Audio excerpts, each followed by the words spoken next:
dan para alim, para ulama, khususipun Pak Kiai Badawi, Kang Dr.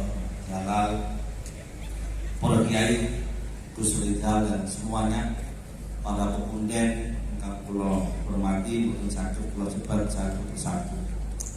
Terima kasih atas waktunya. Jujur dari tadi kami tafakur, tadabbur, ini momentum yang istimewa. Pertama, tempatnya istimewa, kita langsung di maqamat, di asar, di jejak perjuangan Kanjeng Sunan Kudus.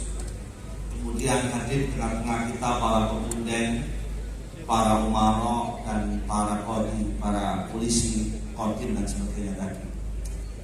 Yang pertama, saya teringat dengan manuskrip Tampu yang itu dinisbatkan oleh Syekh Jumadil Kubro. Setelah menyebut sultan, qadim, qadi kita dan tatih, beliau mengatakan bahwa ketika sudah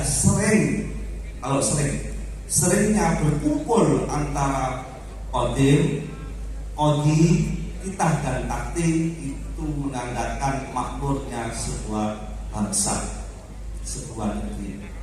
Apa itu? Qadim adalah umarok, siapapun memimpin sejatinya adalah umarok atau qadim, pembantu.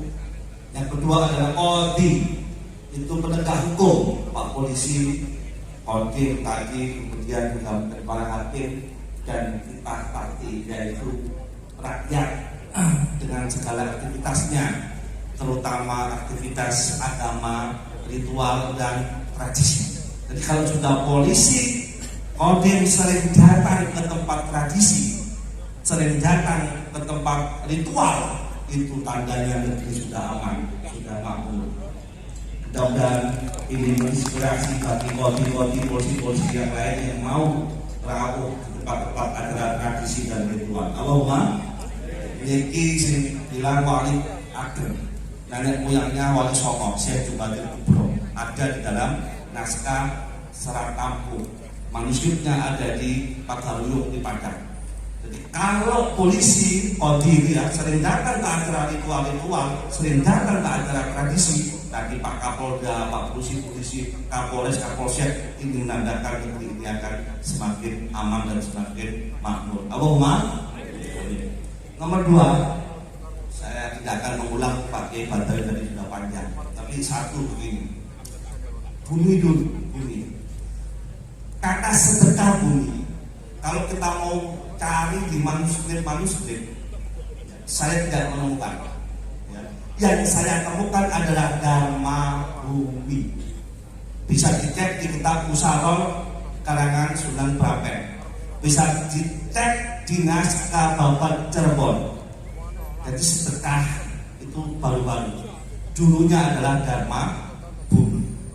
Dharma sama artinya sedekah, memberi. Mungkin orang sudah sering ke Arab, disamisasikan. Ya, dulu yang saklanggar tetap sembahyang, tetap tidak sholat, sama ya. Jadi puasa ya, puasa sama ya, tidak siang. Sekarang mungkin orang banyak haji, apalagi 220.000 kuota itu menjadikan Arab-Arab. Jadi dharma bumi, dharma itu sama, memberi kepada bumi. Untuk apa? Menolak karma. Sama, sudah kok betul balak, sama. Maka Sunan Ampel, saya belok ke kakek buyutnya Sunan Kudus, di dalam Serat Cirebon itu ketika datang pertama ke Jawa mengatakan subhanallah, ini Nusantara, jauh Nusantara, Nusantara Jawa sudah Islam, sudah sangat Islami, melebihi nenek moyang kami yang ada di India, yang ada di Timur Tengah, sudah Islam, tapi belum bersahadat. Sudah Islam, tata keramanya masya Allah, termasuk yang dikagumi adalah pepunden-pepunden, ada keramat yang didatangi, ada sedekah bumi, yang dharma bumi, ada sembahyang, ada puasa, ada kenduren, ada yang sekarang tumpengan dan sebagainya. Itu Islam. Tetapi ada memang sedikit yang belum sesuai yang dibayangkan. Misalnya Di dalam ritual sedekah bumi, nggak tahu tadi ada atau enggak, biasanya dimulai dengan iring-iringan nyekar kemudian orang tua sepuh yang meninggal yang di toko membawa tumpeng ambyok atau tumpeng rasul itu mungkin kalau ambyok itu putih. Kenapa tumpeng adalah simbol dari gunung Meru atau Tajuk.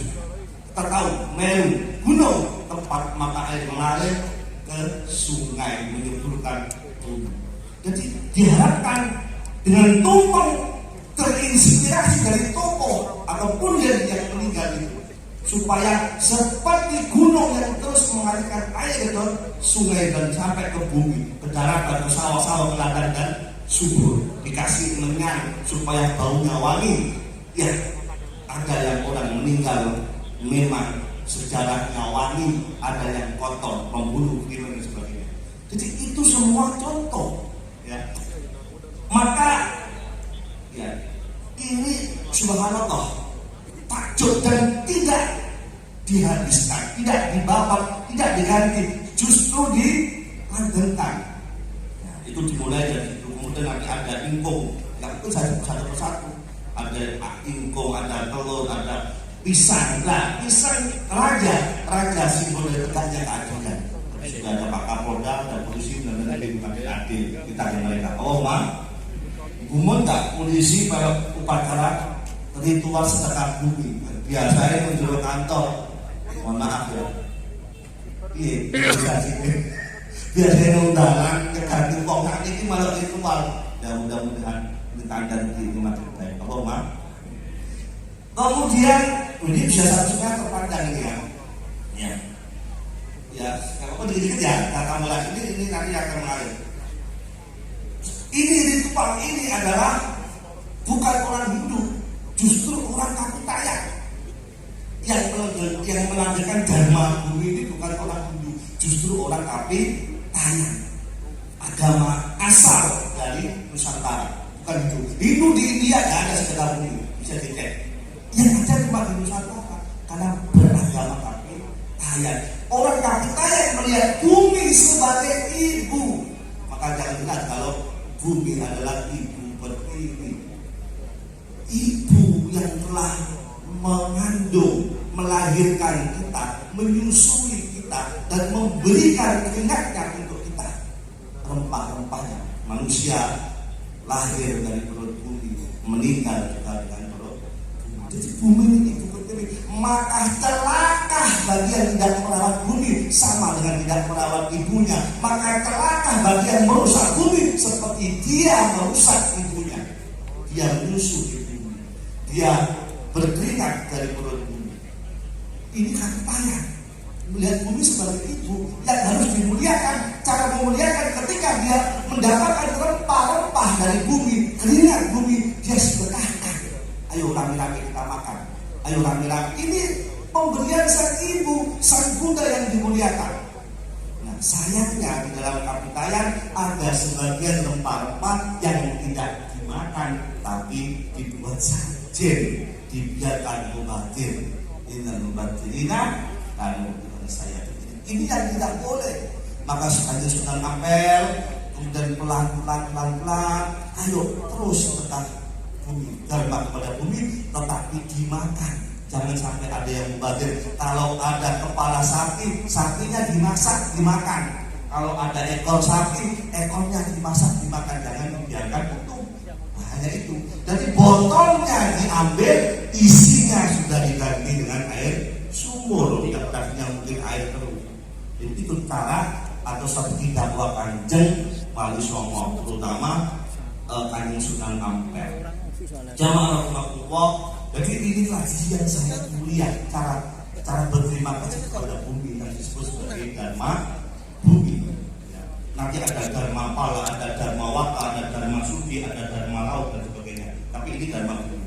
Nah, yang kedua, Islam ya, melihat bahwa tradisi itu bagian dari hukum al-adat muhakamat. Yang seperti ini luar biasa indahnya, rukunnya, kerjasamanya, dan tanda-tanda yang menampakkan syukur nikmat kepada Allah dengan membawa keringat bumi, membawa apa yang telah diberikan pada Allah melalui buminya.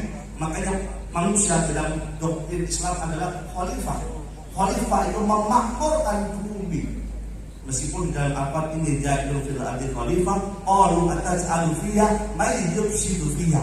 Memang ada yang merusak bumi, yang mengeksploitasi, yang mengeruk, yang merusak dengan pupuk-pupuk kimia, ada. Tetapi ingat, bumi adalah ibu yang mengandung kita, ibu yang berada kita. Jangan sampai diludahi. Ini doktrin dari agama kami yang sama mirip dengan agama Islam. Yang kedua, Nabi Muhammad SAW sering mengikau bersabda ketika melihat gunung, ketika melihat hamparan tanah yang subur atau tanah-tanah yang punya jejak sejarah, misalnya Uhud, ketika melihat bukit, hadal jabal yuhibbuna wa nuhibbuhu. Hadisnya saudara. Ini gunung, ini Uhud, yuhibbuna. Kita menyayangi Uhud, kita mencintai Uhud. Uhud nuhibbu juga menyayangi kita, mencintai kita. Jadi kalau kita mencintai bumi, kalau kita merawat bumi, bumi akan kembali mencintai kita, merawat kita, menyayangi kita. Karena Nabi sudah mengatakan. Bahkan di tanah-tanah tempat perang, Nabi sering diam, sering di situ berdoa, kemudian mengatakan, nuhibbu wa nuhibbu. Kita mencintai bumi, kita mencintai gunung ini. Gunung itu juga kembali kita kepada kita. Berarti bumi di dalam doktrin Islam makhluk hidup. Sabbahalahu ma fis samawati. Dia bertasbih. Dia selalu zikir kepada Allah. Dia juga mendoakan kita. Dia punya perasaan. Apa artinya? Nuhibbu. Bumi itu mencintai kita. Karena dia begitu. Jadi di dalam doktrin Islam itu alam ini hidup. Bukan benda mati yang seenaknya dieksploitasi. Nah, sekarang tidak tahu hari ini kita cuaca begitu mencekam, sangat panas tiba-tiba mendung. Jangan-jangan bumi kita benar-benar sudah dieksploitasi habis-habisan. Makanya tadi ketika malaikat protes, mayyub sidufia, jangan-jangan ada manusia yang merusak bumi, Allah mengalah dia. Memang penyakitnya ada, tapi untunglah masih ada para pemuda di sini yang melestarikan bumi dengan uri-uri budaya peninggalan Wali Songo. Mudah-mudahan semua didapatkan barokah. Allahumma. Boleh cerita sedikit? Ini terkait dengan Kanjeng Sunan Kudus. Tadi sudah diprologi bahwa ada peninggalan yang sangat unik di dunia, berbeda dengan Prambanan, berbeda dengan Borobudur dan lainnya. Bahkan yang mengatakan ini orang-orang kuat. Salah satunya adalah Masal Godson. Agar engkau lirik, dia kagum. Saya betul-betul kagum dengan Islam di Indonesia yang terjaga. Tidak hanya sekedar warisan arkeologinya, batu-batunya, benda fisiknya, tetapi juga warisan ritualnya. Ini yang mengagumkan. Coba Islam dicek di India. Ketika sudah menguasai candi semua habis, berdiri atas mahal. Begitu juga yang ada di Afrika. Tetapi di Indonesia candi-candi masih utuh, masih ada di kokoh. Hampir di setiap daerah candi-candi itu ada. Dan yang mengaku-ngaku adalah salah satunya adalah masjid yang ada di Sunan Kudus ini sebagai simbol dari 3 agama. Nah, yang mengaku ritualnya masih utuh. Sampai hari ini kita masih sedekah bumi, masih ada para penjaga pemuda ini. Insya Allah kalau masih dijaga Nusantaranya tetap terus jaya. Allahumma. Dan salah satunya yang terjaga adalah warisan intelektualnya. Saya membaca bahwa yang menyusun kitab undang-undang hukum KUHP Kerajaan Demak itu adalah Kanjeng Sunan Kudus. Itu ada di dalam serat Surya Kalam. Surya Kalam ini ternyata mengambil lagi disadur dari kitab Kuntoro Manawa. Ini kitab sucinya Kerajaan Majapahit yang disusun berdasarkan agama Kapitayan dan Hindu. Makanya wajar kalau ada nama negara Ketatakan. Sejak dahulu Nusantara ini adalah negara yang orang yang beragama. Kitab sucinya juga diambil dari kitab-kitab ajaran agama. Nah, di antaranya yang disanjung oleh Kanjeng Sunan Kudus di dalam surat-surat alam itu hukum tentang asnata colok, tentang hukum mencuri. Ini begitu dibaca oleh Kanjeng Sunan Ampel, hampir sama dengan kitab jinayat fikih tentang kriminal orang Islam. Misalnya, kalau mencuri 25 perak, maka dipotong pergelangan tangannya. Kalau 50 perak, dipotong sampai sini. Mana ya, apa namanya? Sini. Begitu juga sampai sini.